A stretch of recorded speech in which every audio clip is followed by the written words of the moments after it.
Analyse చేయాల్సినంత అవసరం కూడా లేదు. వెరీ క్లియర్గా ఏదైతే లిటరేచర్ ఉందో ఆ లిటరేచర్ చదివితే, ఆర్డర్స్ చదివితే ఈ టారిఫ్స్ గురించి కంప్లీట్గా కామన్ మ్యాన్కి కూడా, ఒక సామాన్య మానవునికి కూడా అర్థమైపోతుంది. అయినా కూడా దాన్ని వివిధ రకాలుగా దాన్ని ప్రచారం చేయడం జరుగుతుంది. అసలు ఎంత ఆశ్చర్యంగా ఉన్నాయంటే ప్రచారాలు కూడా. ఇది చూడండి, 15/5 ఈనాడు, బిల్లు చూస్తే తిరిగేను కళ్ళు అని చెప్పేసి పక్కన బిల్లు చూస్తే తిరిగేను కళ్ళు ఈ టైప్లో. అసలు దాంట్లో ఉండే సబ్జెక్టుకు, పైన హెడ్లైన్స్కు ఎటువంటి సంబంధమే లేదు. ఏముంది దాంట్లో? ప్రస్తుతము 2021 ఆర్థిక సంవత్సరంలో రాష్ట్ర విద్యుత్ రెగ్యులేటరీ కమిషన్ నిర్దేశించిన విద్యుత్ ఛార్జీలు ఇలా అని చెప్పేసి గ్రూప్ ఏ, గ్రూప్ బి ఇవన్నీ ఇస్తున్నారు. ఒక్క ఈ మొత్తం టేబుల్ చూసినట్లయితే సి కేటగిరీలో 500 యూనిట్లు దాటిన దానికి తప్ప వేరే ఎక్కడైనా కానీ మార్పు ఉందా అసలు అని.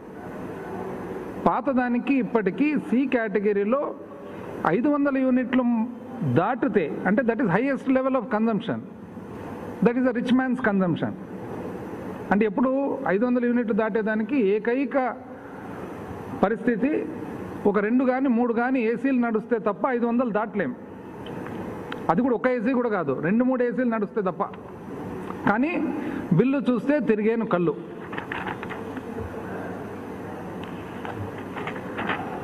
ఈనాడు విద్యుత్ బిల్లు పట్టుకుంటే షాక్ కొడుతుంది. అధికార ప్రతినిధి బోండా ఉమామేశ్వరరావు గారు. ఎక్కడ షాక్ కొట్టిందో అర్థం కావడంలే. అసలు షాక్ కొట్టేదానికి అవకాశమే లేదే.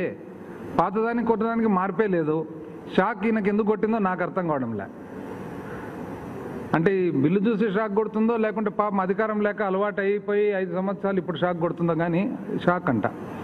దాంట్లో మళ్ళీ వెనకాల రిపోర్టింగ్ 13/5 కరోనా నేపథ్యంలో జూన్ 15 వరకు ఎలాంటి జరిమానా లేకుండా చెల్లించే వెసులుబాటు. ఇప్పుడు ఇది one of the popular dailies Eenadu. అందరికీ తెలుసా జూన్ 30th అని, 30 అని, మళ్ళీ జూన్ 15 అని రాస్తారు. అందరికీ తెలుసు 30వ తేదీ వరకు ప్రభుత్వం ఆ వెసులుబాటు ఇచ్చింది. ముఖ్యమంత్రి గారు స్వయాన చెప్పినారు, అయినా దాన్ని జూన్ 15th అని రాస్తారు. And this is the popular daily, one of the most popular dailies. Next, current పిడుగు. లాక్డౌన్ వేళ విద్యుత్ బిల్లుల మూత, వినియోగదారుల నెత్తిన బిల్లుల బాంబు. ఎవరైనా చూస్తే కానీ ఇదేదో ఎక్కడున్న దేశంలో వారు జరుగుతుందేమో అని అనుకోవాలా. బాంబు అంట.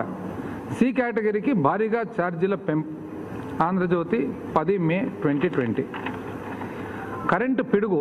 దాంట్లో మళ్ళీ రిపోర్టింగ్లో ఏం రాస్తారంటే, కరోనా వ్యాప్తిని అరికట్టేందుకు లాక్డౌన్ విధించిన నేపథ్యంలో ఏప్రిల్లో మీటర్ రీడింగ్ తీయలేదు.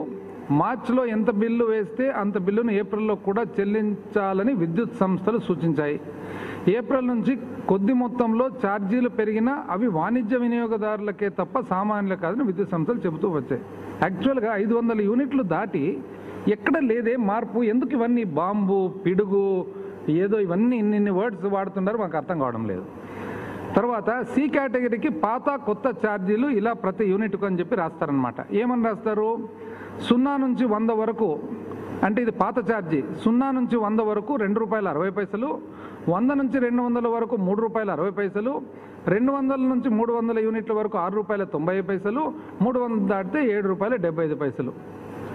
కొత్త ఛార్జీ 0 నుంచి 50 వరకు ₹2.60, 50 నుంచి 100 వరకు ₹3.30, 100 నుంచి 200 వరకు ₹5.40, 200 నుంచి 300 వరకు ₹7.10, 300 నుంచి 400 వరకు ₹7.95, 400 నుంచి 500కి ₹8. ఎంత రాంగ్ రిపోర్టింగ్ చేస్తారంటే యాక్చువల్గా ఎంత ఉన్నాయి అవి యాక్చువల్ ఛార్జెస్?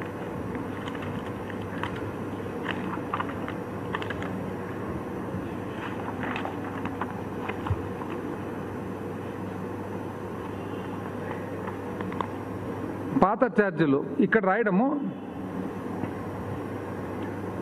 ₹2.60. పాత ఛార్జీ ఎంత ఉందండి? 0 నుంచి 50 వరకు ₹2.65. సరే, 100 నుంచి 200 అంటారు. పాతది 50 నుంచి 100 ₹3.35. 200 నుంచి 300 ₹6.90. పాతది యాక్చువల్గా 200 నుంచి 300 ₹7.10. 300 దాటితే ₹7.75. యాక్చువల్గా అయితే 300 నుంచి 400 ₹7.95 ఉంది. 400 నుంచి 500 ₹8.50 ఉంది. ఇది సింపుల్ టేబుల్. ఈ టేబుల్ ఎక్కడ పోయినా మనం ఆన్లైన్ పేపర్ చూస్తే కూడా అర్థమైపోతుంది ఈ టేబుల్ ఉందని చెప్పి. మళ్ళీ ఆ టేబుల్ను కూడా మళ్ళీ ఇక్కడ రాంగ్ రిపోర్టింగ్. దాని తర్వాత కొత్త ఛార్జీలు ఇలా ఉన్నాయి. ఒక బాక్స్ ఐటమ్ మళ్ళా ఏమా కొత్త ఛార్జీలు? ఈ విభాగంలో విద్యుత్ ఛార్జీలు ఏప్రిల్ నుంచి భారీగా పెరిగాయి. ఎక్కడ పెరిగాయండి భారీగా? సి కేటగిరీ వినియోగదారులకు పోయిన మార్చి వరకు 300 యూనిట్లకు పైన ఎంత వాడినా యూనిట్ ఛార్జీలు ₹7.75. కరెక్టేనా అండి ఇది? యాక్చువల్గా ఎంత ఉన్నింది? 300 దాటితే 400 వరకు ₹7.95, 400 నుంచి 500 వరకు ₹8.50, 500 దాటితే ₹9.05. రిపోర్టింగ్ చూడండి ఎట్లుందో.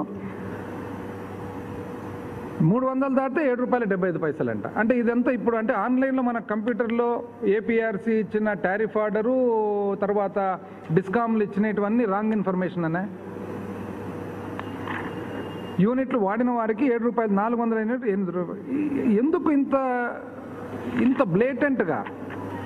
అసలు సింపుల్గా మనకు అర్థమయ్యే మాదిరి పబ్లిక్ డొమైన్లో అవైలబుల్గా ఉండే ఇన్ఫర్మేషన్ కూడా ఎందుకు కానీ ఇంత రాంగ్ ఇన్ఫర్మేషన్? దానికి మళ్ళీ పిడుగు, బాంబు ఇట్లాంటివన్నీ మళ్ళీ దానికి. పోనీ ఒకరన్నా కనీసం పాపము ఉన్న రెస్పాన్సిబుల్ పీపుల్లో ఇది కరెక్ట్గా ఉంది. 14 మే వార్త ఏమని? వినియోగదారులు ఎవరు ఎలాంటి అవాస్తవాల ప్రచారాలు నమ్మవద్దని తమకు అందుబాటులో ఉన్న అధికారులను సంప్రదించి నిర్ధారించుకోవాలని విజ్ఞప్తి చేశారు. ఎవరు? మన శ్రీకాంత్ గారు. డిస్కామ్లు తమ వెబ్సైట్లో 1.45 కోట్ల వినియోగదారులకు సంబంధించిన గత 2 ఏళ్ల విద్యుత్ 2 సంవత్సరాల మొత్తం ఇన్ఫర్మేషన్ కూడా పెడుతున్నామని చెప్పడం జరిగింది. ఇంతకంటే ట్రాన్స్పరెన్సీ, పారదర్శకం ఉంటుందండి? వినియోగదారుల శ్రేయస్సు పరమావధి అని ఆయన స్పష్టం చేశారు. కరోనా లాక్డౌన్ కారణంగా నెలకొన్న ఆర్థిక పరిస్థితులను దృష్టిలో ఉంచుకొని విద్యుత్ బిల్లుల చెల్లింపులు జూన్ 30 వరకు, ఇక్కడ 30 అని కరెక్ట్గా రిపోర్టింగ్ ఉంటే అక్కడ మాత్రం 15 అంటారు. అంటే పబ్లిక్ ఎంత కన్ఫ్యూజ్ కావాలి రాంగ్ రిపోర్టింగ్ వలన? పోనీ అదేమన్నా సైంటిఫిక్ లాంగ్వేజ్ అర్థం చేసుకునే దానికి సింపుల్ లాంగ్వేజ్. శ్రీకాంత్ గారు తెలిపారు, వినియోగదారులు ఎలాంటి పెనాల్టీ కానీ వడ్డీ చెల్లించాల్సిన అవసరం లేదని, వడ్డీలు కానీ పెనాల్టీలు కానీ చెల్లించాల్సిన అవసరం లేదని జరగదని ఆయన వివరించారు. కరోనా కారణంగా ఏర్పడిన ఇంతటి సంక్షోభ సమయంలో కూడా ప్రభుత్వం నాణ్యమైన నిరంతర విద్యుత్తును ఎలాంటి అవాంతరాలు లేకుండా సరఫరా చేయగలిగిందని ఆయన చెప్పారు. సీఎం జగన్మోహన్ రెడ్డి గారు, ఇంధన శాఖ మంత్రి బాలినేని శ్రీనివాసరెడ్డి గారు విద్యుత్ సరఫరాపై ఎప్పటికప్పుడు పర్యవేక్షణ చేస్తున్నారని తెలిపారు. ఇది కరెక్ట్. 2 నెలల్లో జరిగిన వినియోగానికి 2 సగాలుగా విభజించి, అంటే అదేదో 2 కలిపి చేసినారు దానివల్ల టారిఫ్ అంటే వెరీ క్లియర్గా చెప్తున్నారు. అది 2 సగాలుగా విభజించే వేయడం జరిగింది అని చెప్పి అది మళ్ళీ డీటెయిల్గా నేను చెప్తాను. 2019-20 టారిఫ్ కేటగిరీ వర్తింపచేశామని మార్చి నెలకు, అలాగే ఏప్రిల్ వినియోగానికి 2020-21 నూతన టారిఫ్, అంటే మార్చు పాత టారిఫే వచ్చింది, ఏప్రిల్ మాత్రం కొత్త టారిఫ్ వచ్చిందని చెప్పి వెరీ క్లారిటీతో చెప్తున్నారు. 75 యూనిట్ల లోపు అయితే ఏ కేటగిరీ, 225 యూనిట్లు అయితే బి కేటగిరీ, 500 యూనిట్ దాటితే సి కేటగిరీ. ఇది క్లియర్గా చెప్తున్నారు. నెక్స్ట్ ఇది ఇలా ఉండగా యాక్చువల్గా ఫ్యాక్ట్స్ ఆఫ్ ద కేసు ఏమి ఒరిజినల్గా విత్ ఎగ్జాంపుల్స్ చూద్దాం, ఉదాహరణలతో పాటు చూద్దాం. ఒక పర్టికులర్ కేసు, ఎవరా కేసు అంటే ఇది సోషల్ మీడియాలో కూడా చాలా విపరీతంగా సర్క్యులేట్ అయిన కేసు. తులిమిల్ల వెంకట్ ఆఫ్ గొల్లపూడి. ఏమైందండి? ఏమని చెప్తున్నారంటే ఫిబ్రవరి నెల 95 యూనిట్లు కాల్చినారు, ₹318 బిల్లు వచ్చింది. కాకపోతే ఈ 2 నెలల లోపల 628 యూనిట్లు కాల్చినారు, అందుకని 3000 చిల్లర బిల్లు వచ్చింది. ఇది ఎంత పెరిగింది అనేది, ఎంత పెరిగిందండి? కరెక్ట్ సిస్టమేటిక్గా పద్ధతి ప్రకారం క్యాలిక్యులేషన్ ప్రకారమే పెరిగింది. ఎంత పెరిగింది? 2019 మార్చ్ ఏప్రిల్ మనం పాత సంవత్సరం చూసినట్లయితే, పాతది సేమ్ ఇదే కన్జ్యూమర్ది వెంకట గారిది పాత సంవత్సరం స్టేట్మెంట్ చూసినట్లయితే ఎంత వచ్చింది? అప్పుడు 197 యూనిట్లు ప్లస్ 323 యూనిట్లు కలిగితే దాదాపు 520 యూనిట్లు ఈ పర్టికులర్ పీరియడ్కు మార్చ్ ఏప్రిల్కు సంబంధించి జరిగింది. ఈ సంవత్సరం ఎంత అయింది?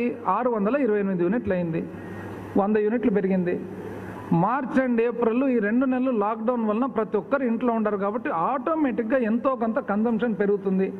పైగా ఇది సమ్మరు, పైగా ఖచ్చితంగా ఒకవేళ ఏసీ ఉంటే ఏసీ ఆడుతుంది, ఒకవేళ టీవీ ఉంటే టీవీ ఆడుతుంది, ఒకవేళ ఆటోమేటిక్ ఏముంది దీంట్లో డిఫరెన్స్ ఏముంది అనేది మాకు అర్థం కావడం లేదు అసలు. డిట్టో సేమ్ పోయినసారి ఎంత అయితే వచ్చిందో అంతే వచ్చింది.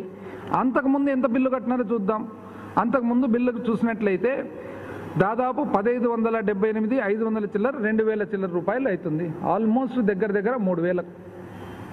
ఇక్కడ తేడా ఎక్కడుంది అని దానికి సోషల్ మీడియా అంతా కూడా దాన్ని కంప్లీట్గా మార్చి పెట్టి చేసి పోనీ క్యాలిక్యులేషన్ కూడా చూద్దాం ఏ విధంగా చేసినారు. మార్చిలో రీడింగ్ తీయలేకపోయినారు, ఏప్రిల్లో రీడింగ్ తీయలేకపోయినారు, మేలో రీడింగ్ తీసినారు. కాబట్టి దాన్ని ప్రపోర్షనల్గా ఏ విధంగా ఇచ్చినారు, ప్రపోర్షనల్గా ప్రోరాటా వచ్చేసి ఆ 2 నెలలకు గాను మొత్తం కన్జంప్షన్ ఎంత ఉందో చూసి ఎన్ని యూనిట్లు కన్జ్యూమ్ అయిందని చూసి దాన్ని మార్చి నెలకు 20 రోజులకు గాను, ఏప్రిల్ నెలకు ఫుల్ గాను, మే నెలకు 10 రోజులకు గాను. ఎందుకంటే మామూలుగా మనకు మీటర్ రీడింగ్ అప్రాక్సిమేట్గా నెలకు ఒకసారి తీస్తారు, అందాజుగా 10వ తారీఖు నుంచి 15 మధ్యలో తీస్తారు. ప్రోరేటా డివైడ్ చేసినారు. డివైడ్ చేస్తే ఇదే తొలిమిల్లి వెంకట్ గారి అకౌంట్లో 210 యూనిట్లు మార్చి నెల 20 రోజులకు గాను వచ్చింది. ప్రోరేటాలో 947 రూపాయలు బిల్ అయింది. 314 యూనిట్లు ఏప్రిల్ నెలకు వచ్చింది, 30 రోజులకు గాను 1661 రూపాయలు అయింది. మే నెల 10 రోజులకు గాను 104 యూనిట్లు వచ్చింది, 552, మొత్తం 3161 రూపాయలు అయింది. అది కూడా ఎట్లా చేసినారు? మార్చి నెల 20 రోజులకు గాను 210 యూనిట్లను 0 నుంచి 50 వరకు ఒక స్లాబు, 51 నుంచి 100 వరకు ఒక స్లాబు, 101 నుంచి 200 వరకు ఒక స్లాబు, 201 నుంచి 200 స్లాబుల వారికి వచ్చింది. అదేవిధంగా మే నెల కూడా స్లాబులు, అన్ని స్లాబుల వారికి వచ్చింది. ఇప్పుడు కన్సంప్షను ఆల్మోస్ట్ వెంకట గారిది పోయిన సంవత్సరానికి ఈసారికి మార్జినల్ డిఫరెన్స్ ఉంది. ఆ మార్జినల్ డిఫరెన్స్ కూడా ఎందుకు? ఎండాకాలం ఇంట్లో 2 నెలలు అందరూ ఇంట్లో ఉన్నారు కాబట్టి లాక్డౌన్ వలన. రేటు సేమ్ రేట్ వచ్చింది, స్లాబులు సేమ్ స్లాబులు వచ్చింది. బిల్లును మార్చు, ఏప్రిల్, మే 20 రోజులు మార్చిలు వేసినారు, ఏప్రిల్ ఫుల్ మంత్ వేసినారు, మే 15 రోజులు వేసినారు. ఇంకెక్కడండి తేడా ఉండేది? ఇంకొక ఎగ్జాంపుల్ కూడా చూద్దాం.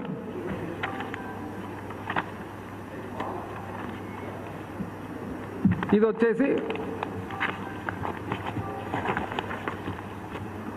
వై మురళీకృష్ణ గుణదాల,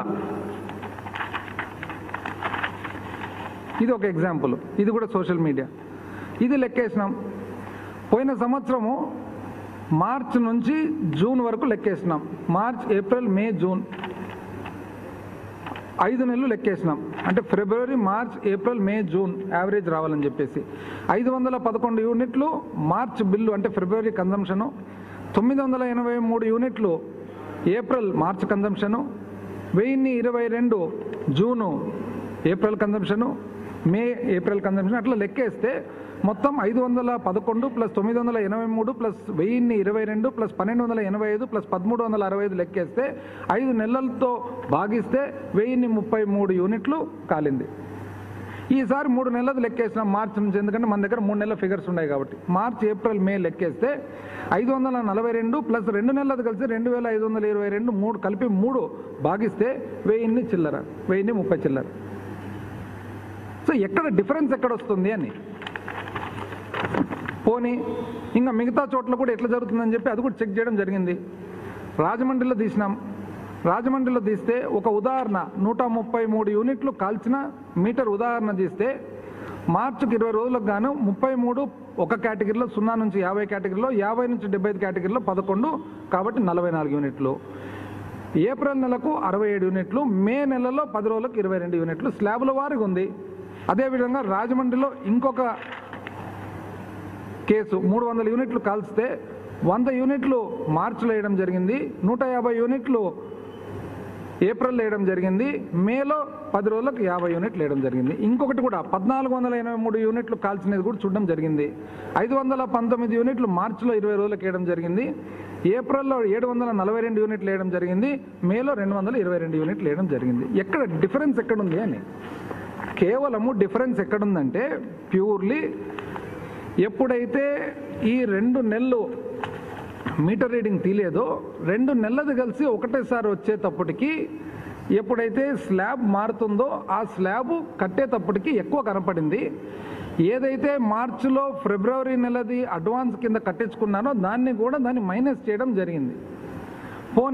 పోయిన సంవత్సరంతో పాటు పోల్చుకుంటే సేమ్ అంతకంతే ఉంది. కానీ దాన్ని మార్చి పెట్టి చేసి ఇది ఏదో కొత్త టారిఫ్ ఇచ్చినారు, కొత్త ఇది ఇచ్చినారు, దానివలన మారింది పెట్టింది అని చెప్తున్నారు. వాస్తవానికి టారిఫ్ కూడా ఏ విధమైన టారిఫ్? అసలు స్టాటిక్ అంటే ఏమి, డైనమిక్ అంటే ఏమి? స్టాటిక్ అనేది ఎవరు చూస్తున్నారు? అసలు స్టాటిక్ ఇంతవరకు వేరే ఎక్కడైనా కానీ స్టాటిక్ అనే పద్ధతి ఎక్కడైనా కానీ వాడినారా? ఒక్క ఆంధ్రప్రదేశ్ రాష్ట్రం తప్ప. ఆంధ్రప్రదేశ్ రాష్ట్రంలో ఈ స్టాటిక్ అనే పద్ధతి ఎప్పుడు వచ్చిండేది? మొత్తం హిస్టారికల్గా చూసినట్లయితే ఆంధ్రప్రదేశ్లో ఇది 2013-14 వరకు 2 గ్రూపులు ఉండేటివి. 0 నుంచి 50, 50 నుంచి పైకి. దాన్ని కాస్త గత ప్రభుత్వము 2014 వచ్చిన తర్వాత మామూలు మాదిరిగానే ఆలోచన ఎక్కువ, కన్సల్టెంట్లు ఎక్కువ, కోట్లాది రూపాయలు కన్సల్టెంట్లకు ఇచ్చి వాళ్ళు 30 రకాలు తయారు చేసినారు కేటగిరీలు. ఏ అని, బి అని, సి అని, దీంట్లో. వేరే రాష్ట్రాలు చూసినా కూడా, ఏ రాష్ట్రం చూసినా కూడా ఈ స్టాటిక్ అనే పద్ధతి 2016 నుంచి 19 వరకు వాడిన స్టాటిక్ అనే పద్ధతి ఏ రాష్ట్రంలో కూడా లేదు, ఆంధ్రప్రదేశ్ తప్ప. ఎందుకు ఆ స్టాటిక్ అనే పద్ధతి పెట్టినారు? ఎందుకంటే పేరుకు ఎవరికి పెంచకుండా, ఖర్చులు డిస్కామ్లో పెరిగినా, జనరేటింగ్ కంపెనీస్ పెరిగినా కూడా పబ్లిక్ టారిఫ్ పెంచకుండా వేరే కేటగిరీలో పెట్టి ఎక్కువ లాగాల వాళ్ళ నుంచి అనే ఉద్దేశంతో గత ప్రభుత్వం చేసినది స్టాటిక్ పద్ధతి. అంటే ఈ మేధావులు చేసిన స్టాటిక్ పద్ధతి ఎక్కడే కానీ భారతదేశంలో ఫాలో కావడం లేదు. ఇప్పుడు ఈసారి ఏపీఆర్సీకి వచ్చేటప్పటికి ఏమైంది? ఏపీఆర్సీ ఈ సంవత్సరము ఎంతోమంది రిప్రజెంటేషన్స్ తీసుకున్నారు. ఆ రిప్రజెంటేషన్స్ ఎవరెవరు తీసుకున్నారు?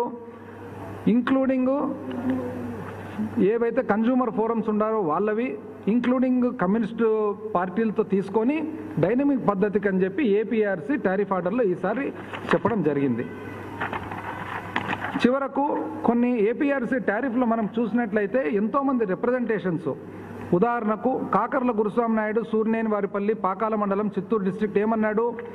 స్టాటిక్ పద్ధతుల్లో సార్ పోయిన సంవత్సరం అంతా కాల్చినది తీసుకొని దాని యావరేజ్ తీసుకొని ఈ సంవత్సరం కేటగిరీ పెడితే ఆ సంవత్సరంలో ఏం కాల్చింటామో, ఎట్లా కాల్చింటామో, ఆ మీటర్ ఎవరు వాడింటారో మాకు ఎట్లా తెలుస్తుంది? ఇది ఏ రోజుకు ఆ రోజు మన వాడకం బట్టి ఉండాలి. కానీ పోయిన సంవత్సరం యావరేజ్ తీసుకొని పెడితే, ఉదాహరణకు ఎవరికన్నా కానీ పోయిన సంవత్సరము మామూలుగా మీటర్ ఇంతే కన్జంప్షన్ ఉంటుంది, ఇంట్లో ఒక ఫంక్షనో పెళ్ళో ఉంటుంది, అది ఎప్పుడో జీవితంలో ఒక్కసారి వచ్చేది, దానివల్ల ఎప్పుడైతే పెరుగుతుందో జీవితకాలం అంతా పెరిగిన టారిఫ్ పెట్టాలంటే ఎట్లా తప్పు కదా. ఏ రోజు మనం వాడకం బట్టి ఆ రోజుకు ఉండాలి డైనమిక్ అని చెప్పినారు. నాచుకూరు మునిరత్నం రెడ్డి గంగుపేట గానుగానిపేట విలేజ్, చిత్తూరు డిస్ట్రిక్ట్ ఉదాహరణ. పి సుబ్రహ్మణ్యం యాదవ్, సూర్యనేని వారిపల్లి, వాళ్ళు ఏమన్నారు? పోయిన సంవత్సరం వద్దు సార్ దయచేసి, ఇది తప్పు అని చెప్పి. అదేవిధంగా మున్స్వామి నాయుడు, కుందేటి వారిపల్లి, చిత్తూరు డిస్ట్రిక్ట్, పోయిన సంవత్సరం ఇది కరెక్ట్ కాదు. అంటే ప్రతి ఒక్కరు కూడా ఏమంటున్నారంటే ఈ పోయిన సంవత్సరం యావరేజ్ తీసుకునే స్టాటిక్ పద్ధతి ఏదైతే ఉందో అది వద్దు సార్ అని చెప్పేసి. మనకి ఎప్పటి నుంచి వచ్చింది ఇది? కేవలం ఈ గ్రూపింగ్ అంతా కూడా 2016-17 నుంచి. అంటే వీళ్ళు 2013-14లో ఏర్పాటు చేసుకున్న తర్వాత ప్రభుత్వం ఒక సంవత్సరం పాటు 3 కాక 4 స్లాబ్లు కూడా పెట్టినారు, 4 కేటగిరీలు కూడా పెట్టినారు. ఒక సంవత్సరం తర్వాత మార్చి మళ్ళా దాన్ని 3 అనవసరమైన 3 కేటగిరీలు చేసి స్టాటిక్ అని పెట్టి మొత్తం ప్రతి ఒక్కరిని కన్ఫ్యూజ్ చేసి పెట్టినారు. ఈరోజు ఆ కన్ఫ్యూజన్ వద్దని చెప్తే ఈరోజు దాన్ని ఒక 2 నెలలు కోవిడ్ను అడ్డం పెట్టుకొని, కోవిడ్ వలన జరిగిన మీటర్ రీడింగ్ లేనందువలన ఒక రీడింగ్ వస్తే ఇంత రాజ్యాంగం చేసి ఎన్ని రకాలుగా బాంబు అని ఒకరు, పిడుగు అని ఒకరు, ఏ బాంబు ఏం పిడుగు. లాస్ట్కు అసలు టారిఫ్స్ చూసినట్లయితే, పాత పద్ధతి చూసినట్లయితే వేరే రాష్ట్రాలతో పోలిస్తే నిజం చెప్పాలంటే ఆంధ్రప్రదేశ్ రాష్ట్రము లోవర్ సెక్షన్ 200 యూనిట్ల కంటే తక్కువ కన్జంప్షన్ ఉండే కన్జ్యూమర్స్కు ఆంధ్రప్రదేశ్ రాష్ట్రం భారతదేశంలో వన్ ఆఫ్ ద అన్నిటికంటే తక్కువ ఉంది. దాదాపు తక్కువ ఉండే రాష్ట్రాల్లో ఒకటి. ఆంధ్రప్రదేశ్ రాష్ట్రంలో ఎప్పుడు టారిఫ్స్ పెరిగినాయి? ఓన్లీ హయ్యర్ కన్జంప్షన్ 200-250 యూనిట్లు దాటిన తర్వాత మాత్రమే ఉంది. ఈరోజు చూసినట్లయితే 0 నుంచి 50 యూనిట్లు వాడకం చూస్తే ఆంధ్రప్రదేశ్ రాష్ట్రంలో ₹45 ఉంటే తమిళనాడులో ₹2.50, కర్ణాటకలో ₹3.75, గుజరాత్లో ₹3 చిల్లర, రాజస్థాన్లో ₹3 చిల్లర, మహారాష్ట్రలో ₹4 చిల్లర. ఓన్లీ ఆంధ్రప్రదేశ్ ఎక్కడుంది? 200-250 యూనిట్లు దాటితే అంటే రిచర్ కన్జ్యూమర్కి వచ్చేటప్పటికి. అండ్ పెంచినది కూడా ఎప్పుడు ఓన్లీ 500 యూనిట్లు దాటిన వాళ్ళకు మాత్రమే అని చెప్పి వెరీ క్లియర్గా మనకు అర్థమవుతా ఉంది. ఈ పరిస్థితుల్లో మళ్ళీ వీళ్ళు టాల్ క్లెయిమ్స్ ఏమని చెప్తారంటే, అసలు బ్రహ్మాండంగా మా మాదిరి ఎవరు చేయరు, ఇంకా వాళ్ళు మళ్ళీ చెప్పుకోవడం అనమాట. ఏమని? మా మాదిరి ఇంతవరకు ఎవరు కరెంటు డిస్కామ్లను నడపలేరు. చూద్దాం, అది కూడా చూద్దాం ఎట్లా నడిపినారు వీళ్ళు అనేది. 2014 మార్చి 31, 2014 ఒక ఇండికేటర్గా చూసుకుంటే, 2019 మార్చి 31 ఒక ఇండికేటర్గా చూసుకుంటే, అంటే గత ప్రభుత్వము పాలిచ్చిన 5 సంవత్సరాలు, 31 డిసెంబరు అంటే మార్చి నుంచి కొత్త ప్రభుత్వం వచ్చిన తర్వాత ఒక ఇండికేటర్గా చూసుకుంటే డిఫరెన్స్ ఒకటి చెప్తాను. పవర్ పర్చేజ్ డ్యూస్ అంటే మనము విద్యుత్ కొన్న తర్వాత మనము కంపెనీలకు కట్టాల్సిన డ్యూస్ ఎంత ఉన్నాయండి? 2014 మార్చు అంటే గత తెలుగుదేశం ప్రభుత్వం వచ్చేటప్పటికి 4,900 కోట్లు ఉన్నింది. వాళ్ళు దిగిపోయేటప్పటికి ఎంత అండి చేసిండేది? దాన్ని డ్యూ అంటే కట్టాల్సినది ఎంత చేసిండేది? 20,100 అంటే 5 అంతలు కట్టవలసినది పెంచినారు. కానీ బ్రహ్మాండంగా మా మాదిరి అసలు మా మేధస్సు ఎవరికి లేదు, మా పరిపాలన ఎవరికి లేదు, విద్యుత్ శక్తి గురించి మాకు తెలిసినది కూడా ఎవరికి లేదు అని అంటారనమాట. డిసెంబర్ 19కి ఈ ప్రభుత్వం ఎంతకు తెచ్చిందండి? 15,000 కోట్లు. అంటే 5,000 కోట్లు కట్టుకుంటూ వచ్చినాం డ్యూస్. సబ్సిడీలు, ప్రభుత్వం ఇవ్వాల్సిన సబ్సిడీలు, డొమెస్టిక్ సబ్సిడీ అయితేనేమి, SC/ST సబ్సిడీ అయితేనేమి, వ్యవసాయానికి సంబంధించిన సబ్సిడీ అయితేనేమి, 2014 మార్చిలో 0 ఉంటే 2019కి 7,172 కోట్లు కట్టవలసి ఉంది డిస్కామ్లకు. 7,100 చిల్లర కోట్లు. ఈ ప్రభుత్వము డిసెంబర్ లోపల ఎంతండి చేసిందంటే వాస్తవానికి 6 నెలల పరిపాలన, జూన్ నుంచి చూస్తే 6 నెలల పరిపాలన ఎంత చేసిండేది? 3,900కు తగ్గించింది. అంటే ఎంత కట్టినట్లు అప్పుడు? దాదాపు 5,000 కోట్లు కట్టినట్లు. సబ్సిడీలు, పాత సబ్సిడీలు, వాళ్ళ బకాయిలు. బ్రహ్మాండంగా మేము కొన్నాము, మేము తక్కువ కొన్నాము, మాకే తెలుసు అని అంటారు. అది కూడా చూద్దాం ఎంత కొన్నారని. పవర్ పర్చేజ్ కాస్ట్ అంటే విద్యుత్ మనము కొనేది మార్చి 2014లో యూనిట్ ₹4.33 ప్రకారం కొంటే 2019కి వచ్చేటప్పటికి ₹4.33 వాళ్ళు బ్రహ్మాండమైన పరిపాలన చేసి ₹6.07 పెంచినారు. ₹4.33 2014లో కొంటుంటే 5 సంవత్సరాల బ్రహ్మాండమైన పరిపాలన తర్వాత వీళ్ళు ₹6 కొనే రేటు పెంచినారు. ఈ ప్రభుత్వం ఎంతకంటే తగ్గించిండేది? ₹5.66 తగ్గించింది. దాన్ని కొనే ధర ₹5.66 తగ్గించింది ఈ ప్రభుత్వం. ఎంత సమయంలో? 6 నెలల్లోనే. ARR actuals, aggregate revenue requirement అంటే ఎంతైతే అవసరం ఉంటుందో మనకు డబ్బులు పవర్ విద్యుత్తును కొనేదానికి ₹5.77 యూనిట్కు అవసరం ఉంటే ఇప్పుడు 2014లో ₹6.80 పెంచింది. దాన్ని బ్రహ్మాండమైన పరిపాలన చేసి టీడీపీ ప్రభుత్వం. ఈ ప్రభుత్వం 6 నెలల్లో ఎంతకు తెచ్చిందండి? ₹5.76 అంటే ఇంచుమించు 2014 సమయానికి ఏ రేట్ అయితే, ఏ డబ్బులు అయితే అవసరం ఉందో ఆ డబ్బులకు తగ్గించింది. పవర్ పర్చేజ్ డ్యూస్ రిలీజు అంటే ఏదైతే మనము ఉత్పత్తిదారులకు డబ్బులు కట్టాలనో విద్యుత్ కొనేదానికి వాళ్ళ డ్యూస్ 2018-19లో ఒక సెంట్రల్ జనరేటింగ్ స్టేషన్స్ అంటే NTPC వీళ్ళందరూ ఎవరైతే ఉన్నారో కేంద్రానికి సంబంధించిన ఉత్పత్తిదారులకు 5,161 కోటి డ్యూ ఉంది, కట్టేది ఉంది క్యుములేటివ్గా.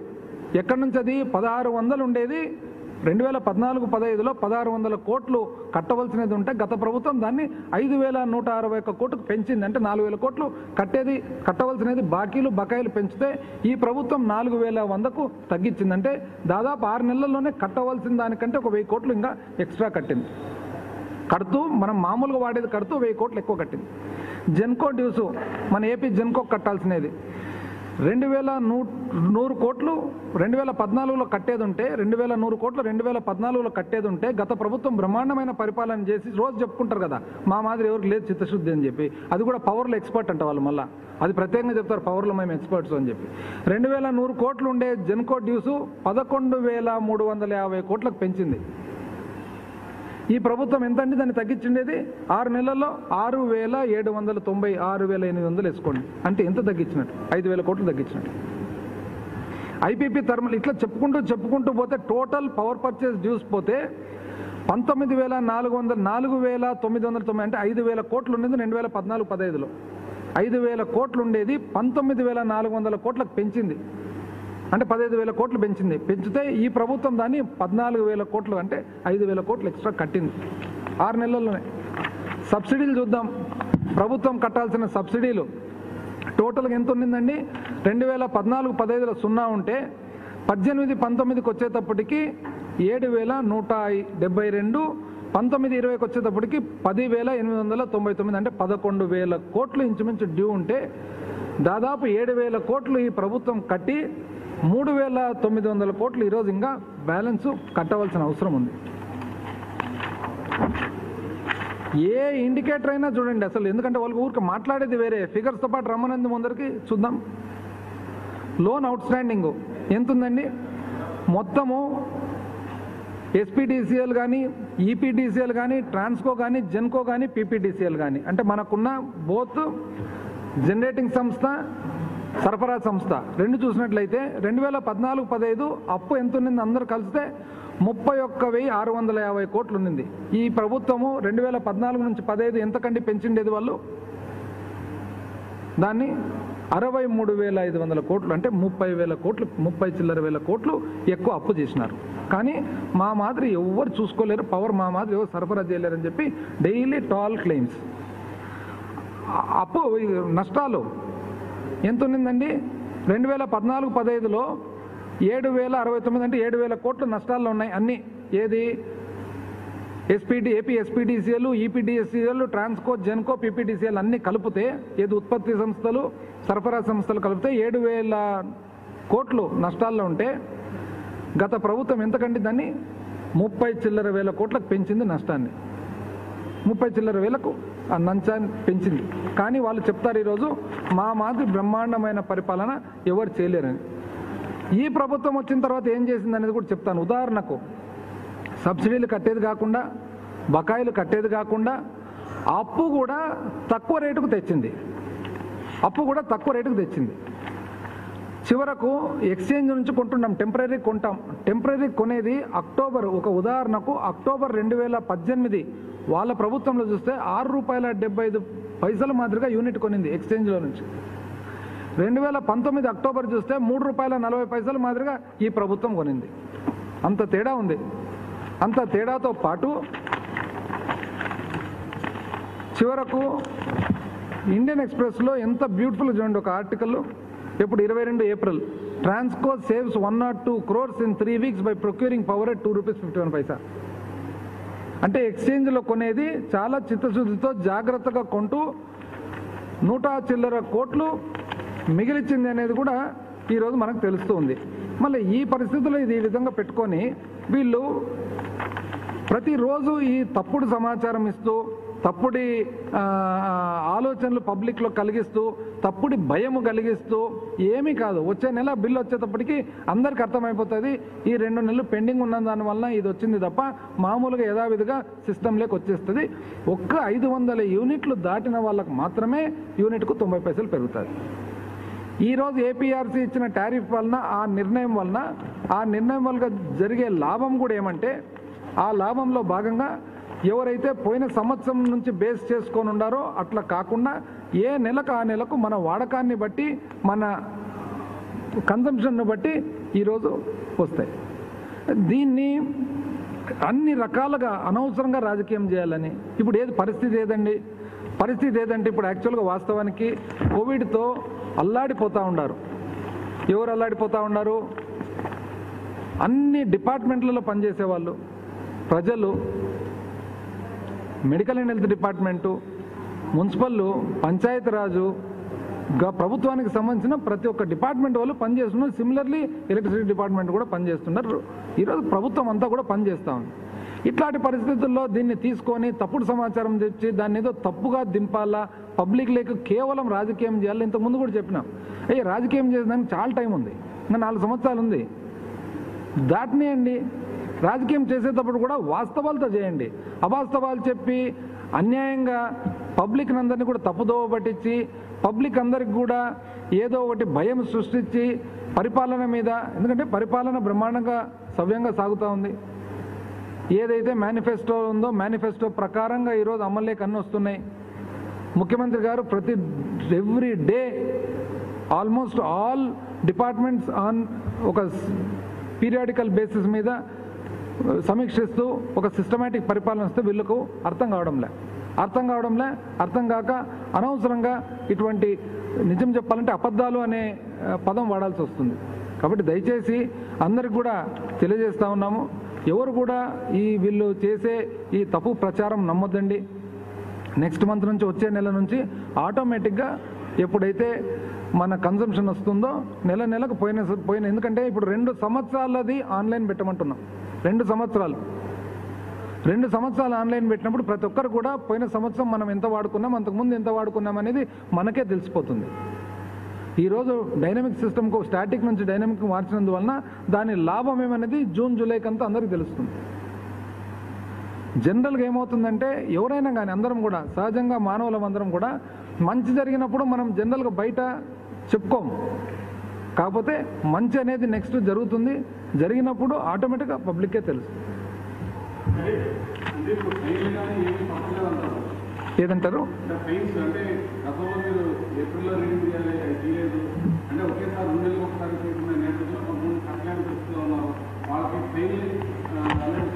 లేదు కదా, జూన్ 30th వరకు ఇచ్చినారు కదా వెసులుబాటు.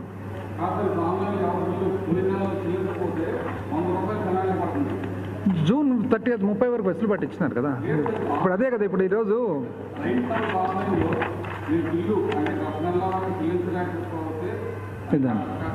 కరోనా లాక్డౌన్ కారణంగా నెలకొన్న ఆర్థిక పరిస్థితులను దృష్టిలో ఉంచుకొని విద్యుత్ బిల్లుల చెల్లింపులను జూన్ 30 వరకు వాయిదా వేస్తూ ప్రభుత్వం నిర్ణయం తీసుకుందని శ్రీకాంత్ తెలిపారు. వినియోగదారులు ఎలాంటి పెనాల్టీ కానీ వడ్డీ చెల్లించాల్సిన అవసరం లేదని, అలాగే విద్యుత్తును డిస్కనెక్షన్ చేయడం జరగదని ఆయన వివరించారు.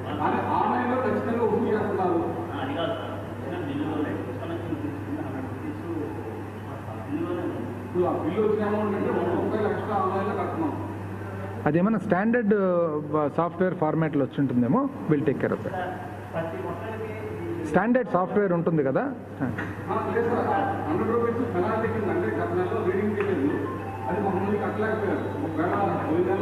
అదే చెప్తున్నా కదా, ఇప్పుడు సాఫ్ట్వేర్ అనేది ఎప్పుడు కూడా సాఫ్ట్వేర్ అనేది ఎట్లంటే ఒక స్టాండర్డ్ ఫార్మాట్లో ఉంటుంది. ఏమన్నా కానీ మనం నిర్ణయాలు తీసుకున్నప్పుడు ఆ నిర్ణయం అనేది ఎఫెక్ట్ లేక వస్తుంది అనమాట. ఉదాహరణకు ఇప్పుడు మార్చిలో రీడింగ్ తీయలేదు కాబట్టి సమ్ అడ్వాన్స్ కింద ఫిబ్రవరి ఎంతైతే కన్సంప్షన్ ఉందో వాడకం ఉందో ఫిబ్రవరి వాడకాన్ని మార్చిలోకి వేసినారు. కానీ వేసి దాన్ని మళ్ళా నెక్స్ట్ బిల్ వచ్చినప్పుడు దాన్ని మైనస్ కూడా చేసినారు. అదేవిధంగా ఏదన్నా కానీ కరెక్షన్స్ చేసేది ఉంటే సబ్సిక్వెంట్గా కరెక్షన్స్ అయిపోతాయి. Any corrections that have to be made as a result of the decision of the government and policy of the government will be affected in due course. ఇప్పుడు ఎన్నోసార్లు ఎక్స్ట్రా కూడా కట్టింటాం, ఇన్కమ్ ట్యాక్స్ ఉంది extra కట్టింటాం, refund వస్తుంది కదా.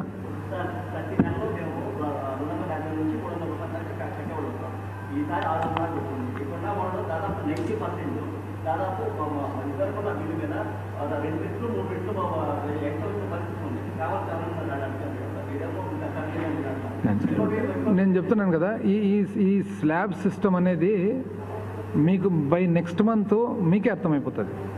వచ్చే నెలకంతా ఏ విధంగా వచ్చిందనేది మీకే అర్థమైపోతుంది.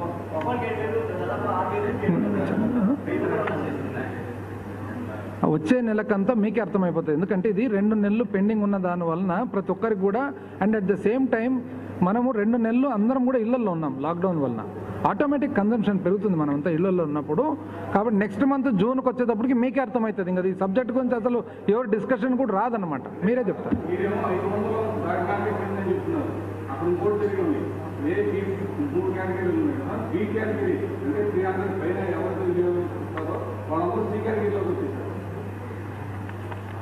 ఆ షిఫ్ట్ ఈజ్ వెరీ మార్జినల్.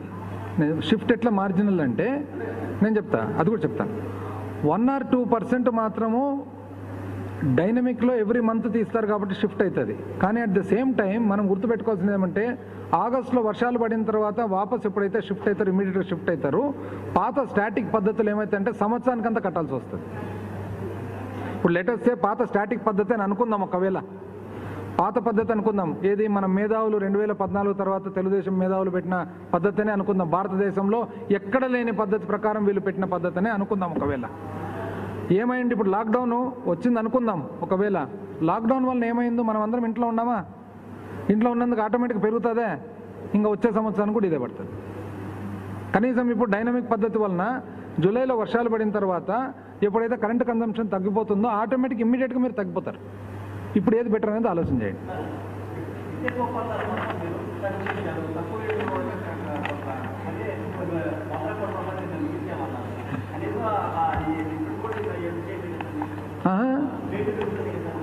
ఏది